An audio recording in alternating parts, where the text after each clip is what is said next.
அஸ்ஸலாமு அலைக்கும் வரஹ்மத்துல்லாஹி வபரகாத்துஹு. வணக்கம்.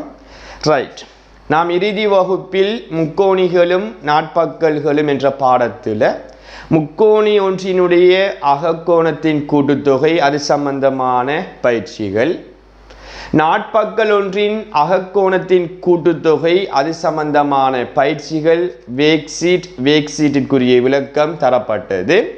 இன்று அந்த பாடத்தினுடைய தொடர்ச்சியான விடயத்தை பற்றி தான் பார்க்க இருக்கின்றோம். முக்கோணி ஒன்றின் புறக்கோணங்களின் கூட்டுத்தொகை, அதே போன்று நாட்பக்கல் ஒன்றின் புறக்கோணங்களின் கூட்டுத்தொகை பற்றி தான் பார்க்க இருக்கின்றோம். அதிலும் முதலாவது சிறிய தலைப்பு ஒரு முக்கோணியின் புறக்கோணங்களின் கூட்டுத்தொகை.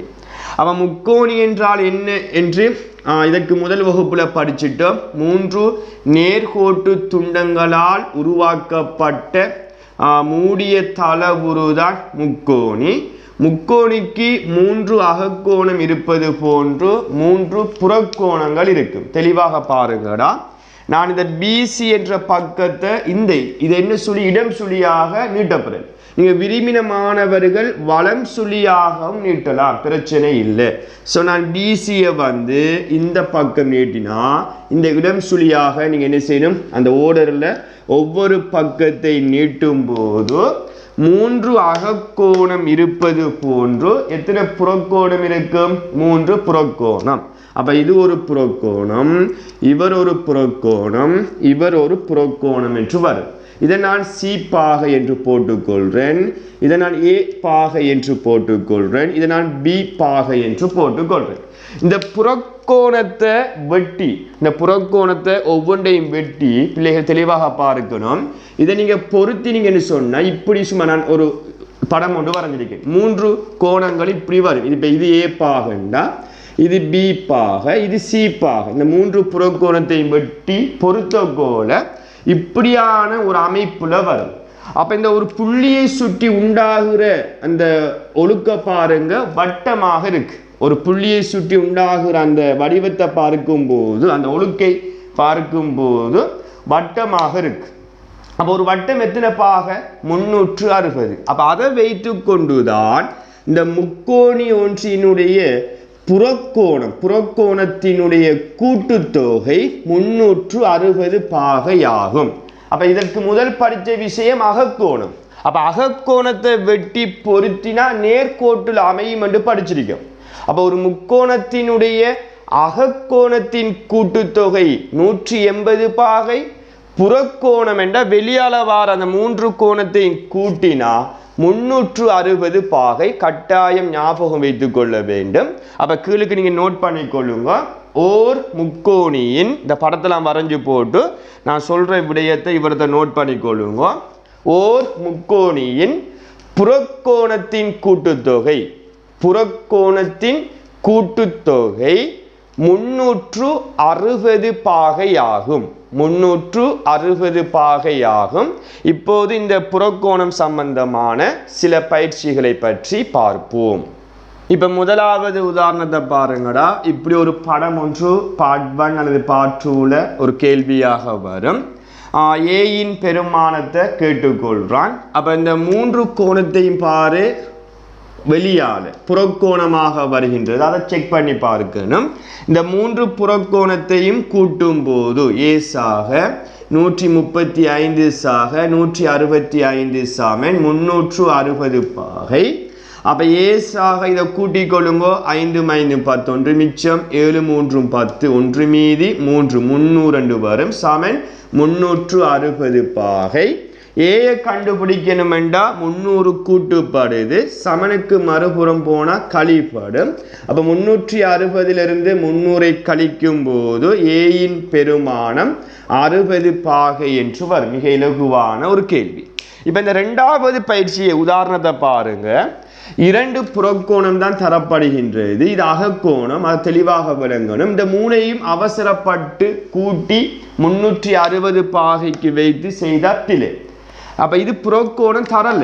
அப்ப அதை கொஞ்சம் தெளிவாக நீங்க உற்று நோக்க வேண்டும். இது அகக்கோணம். அப்போ ஒரு அகக்கோணத்தையும் புறக்கோணத்தையும் பார்க்கும்போது அது நேர்கோட்டில் இருக்கும். ஒரு அகக்கோணத்தினுடைய புறக்கோணத்தையும் அகக்கோணத்தையும் கூட்டும் போது நேர்கோட்டில் இருக்கும் என்பதனால அந்த விதியை வைத்துக்கொண்டு புறக்கோணத்தை கண்டுபிடிக்கணும். அப்போ 180 நீங்கள் என்ன செய்யணும், 43 கழித்து இந்த இடத்துல வார புறக்கோணத்தை எழுதி கொள்ள வேண்டும். 7 3 1 அப்போ 137 பாகை என்று வரும். அதன் பிறகுதான் இந்த 3 புறக்கோணத்தையும் கூட்டணும். எக்ஸாக 137 43 கூற்றுள்ள 148 சமன் 360 பாகை. அப்போ எக்ஸாக கூட்டிக்கொள்ளுங்க. 8 மேலும் 15 ஒன்று மிச்சம் 8 2 285 சமன் 360. 285 கூட்டுப்படுது. சமனுக்கு அங்கால போன கழிப்பட்டா நீங்கள் விடைய நேரடியாக எழுதி கொள்ள முடியும். எக்ஸின் பெருமானம் 75 பாகை என்று வரும். அப்போ இவ்வாறு தான் அந்த முக்கோணிகள் சார்ந்த புறக்கோணம் அகக்கோணம் சேர்ந்து வரலாம். தனியே ஒரு புறக்கோண கேள்வியாக வரலாம். அதை நீங்கள் தெளிவாக பார்க்கணும். அப்போ பார்த்து இந்த விளங்கப்படுத்தப்பட்ட மெதட்டூடாக செய்யும் போது சரியாக வரும். மேலும் சில விடயங்களை பற்றி பார்ப்போம். ரைட், அடுத்த விடயத்தை பாருங்கடா. நாட்பக்கல் ஒன்றின் புறக்கோணம். அப்போ நாட்பக்கல் என்று சொன்னால் உங்களுக்கு தெரியும், 4 நேர்கோட்டு துண்டங்களை கொண்டு உருவாக்கப்பட்ட மூடிய தளவுருதான் நாட்பக்கல். அதில் சதுரம், செவ்வகம், இணைகரம், சாய் சதுரம், சரிவகம் என்று இருக்கு நாட்பக்கல்ற டைப் வகைகள். ஸோ நான் 4 நேர்கோட்டு துண்டங்கள் உருவாக்கப்பட்ட ஒரு மூடிய தள உருவெடுத்திருக்கேன். அது சதுரம் செவ்வகம் என்று இல்லை, இது ஒரு நாட்பக்கல். அதில் நான் இடம் சுழியாக அந்த ஒவ்வொரு பக்கத்தையும் நான் நீட்டிக்கொள்கிறேன். தெளிவாக இந்த இப்படி நீற்றேன், அதே போன்று இப்படி இந்த பக்கத்தை இவ்வாறு நீற்றேன், இதை இப்படி நீற்றேன், இதை இவ்வாறு நீற்றேன். சரிதானே? ரைட். அப்போ இதற்கு பேர் வைக்கணும். A B C D என்று ஆங்கில எழுத்தால் அந்த பேர் வைத்துக்கொண்டு ஒவ்வொரு புறக்கோணத்தை நான் மார்க் பண்ணி சிமோல் லெட்டரில் அந்த கோணத்தை குறித்து காட்டுறேன். A பாக, B பாக, C பாக, D பாகன்னு குறித்து காட்டுறேன். அப்போ இதே போன்ற அந்த புறக்கோணத்தை வெட்டி அதை பொறுத்தக்கோல இங்கேயும் வட்டத்தை உருவாக்கும். அப்போ ஒரு வட்டம் எத்தனை பாக?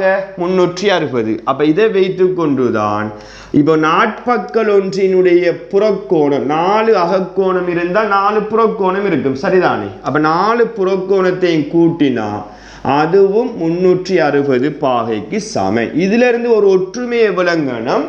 முக்கோணத்தினுடைய புறக்கோணத்தின் கூட்டுத்தொகை 360 தான். நாட்பக்கல் ஒன்றினுடைய புறக்கோணத்தின் கூட்டுத்தொகையும் 360. இன்னும் ஒரு ஒற்றுமை இருக்கிறா.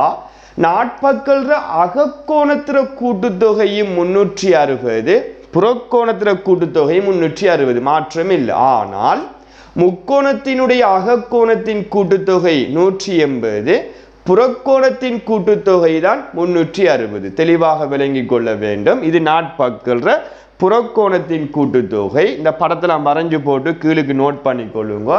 நாட்பக்கல் ஒன்றின் புறக்கோணத்தின் கூட்டுத்தொகை 360 பாகை ஆகும். அப்போ இந்த 360 பாகை புறக்கோணத்தை வைத்து சில பயிற்சிகளை பற்றி பார்ப்போம். இப்போ முதலாவது உதாரணத்தை பாருங்க. ஒரு நாட்பக்கல் ஒன்று தரப்பட்டிருக்கு. அது 4 புறக்கோணங்களாக தரப்பட்டிருக்கு. ஸோ அந்த தேற்றம், அந்த விதி, அந்த 4 புறக்கோணத்தையும் கூட்டினா 360 பாகைக்கு சமம். அப்போ ஏசாக கூட்டிக் கொள்வோம். 3 2 5 5 10 ஒன்று மீதி இங்கே சேர்த்து கொள்கிறேன். 9 9 18 மேலும் 25 250 சமன் 360.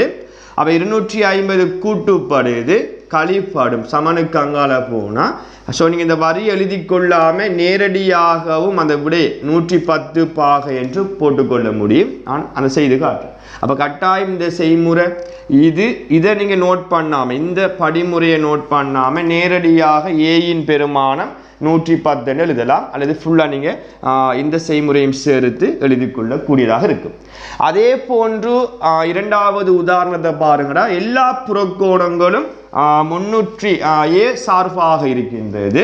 அப்போ அவ்வளோத்தையும் கூட்டிக் கொள்வோம். 2A's ஆக A's ஆக 2A's ஆக A என்று வரப்போது 360 பாகைக்கு சமன். அப்போ 3a 5a 6a. அப்போ 6a சமன் 360 நமக்கு தேவை ஒரு ஏயின் பெருமானம். அப்போ 6 பெருக்கப்படுது சமனுக்கு அங்கால போனால் பிரிப்படும். அப்போ ஏயின் பெருமானம் 60 பாகை என்று கிடைக்கும். அப்போ இவ்வாறு ஏ சார்பாக எக்ஸ் சார்பாக வரும்போது ஒரு இலகுவான ஒரு கேள்வியாகத்தான் வரும். இவ்வாறு செய்து கொள்ள வேண்டும். இறுதியாக ஒரு சில பயிற்சிகளை பற்றி பார்ப்போம். கடைசி உதாரணத்தை பாருங்கடா. உருவை கொண்டு கோணங்களின் பெருமானத்தை காண்க. அப்போ உருவம் தரப்படுகின்றது. அதை வைத்து 3 கேள்விகள் கேட்கப்படுகின்றது. விடை எவ்வாறு எழுதுவது என்பதை பற்றி பார்ப்போம். முதலாவது கேள்வி எக்ஸின் பெருமானம் கேட்கான். அப்போ தரப்பட்ட உருவத்தில் எக்ஸ் என்ன இருக்கின்றது.